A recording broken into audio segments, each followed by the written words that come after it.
Good evening for WJTS Sports. I'm Kaleb Knepp.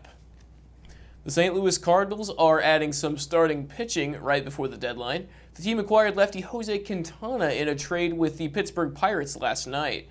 The Cardinals sent over minor league prospects Johan Oviedo and Malcolm Nunez. Relief pitcher Chris Stratton is also coming to St. Louis as part of the trade.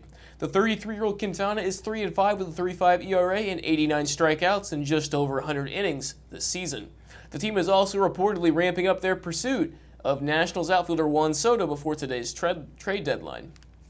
The Chicago Cubs are continuing to sell at the trade deadline. The team sent relief pitcher Scott Effross to the Yankees yesterday. In return, the Cubs received pitching prospect Hayden Wesneski. Wesneski is 6-7 with a 3.51 ERA in AAA this season, while Effross was 1-4 with a 2.66 ERA in 47 games for the Cubbies. The Cubs return to action against the Cardinals tonight. Not to be outdone, the Reds also hopped in on the trade deadline action. ESPN reports the Reds are sending left fielder Tommy Pham to Boston. In exchange, Cincy is receiving a player to be named later. Pham was signed to a one-year $7.5 million contract by the Reds before the start of the season. The 34-year-old was also suspended for 3 games earlier in the year for slapping Giants outfielder Jock Peterson in the face during batting practice after an off-season fantasy football dispute. Sportico has recently estimated the value of each NFL franchise, and the Colts are near the bottom of the league. Indianapolis came in at a value of $3.25 billion, which makes them 26th in the NFL. The Colts also ranked near the bottom of the league in media market size after coming in at 25th on the same list. The Dallas Cowboys are leading the league and are considered the most valuable sports team in the U.S. at $7.64 billion. The Chicago White Sox had 10 hits but scored just 1 run in their 2-1 loss to the Royals. The Southsiders went 0 for 5 with runners in scoring position, and they left 9 runners on base. Tim Anderson, Andrew Vaughn, and Eloy Jimenez each had a pair of hits in the losing effort, and Michael Kopech was tagged with his 7th loss, despite holding Kansas City to just 2 runs on 6 hits.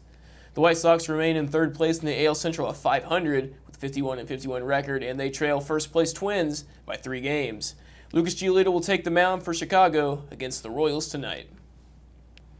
The Reds shut down the Marlins in their 3-1 victory yesterday. Hunter Greene got the win pitching 6 scoreless while giving up just 1 hit and striking out 8.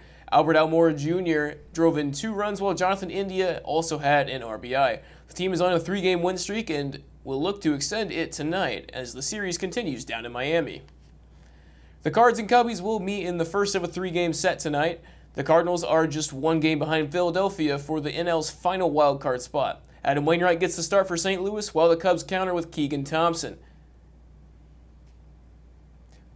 The Cleveland Browns' new quarterback, Deshaun Watson, is being suspended for 6 games by a federal judge over sexual misconduct allegations.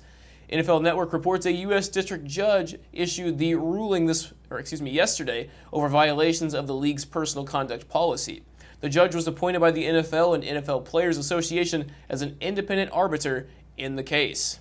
More than 24 women filed lawsuits against Watson claiming harassment and assault.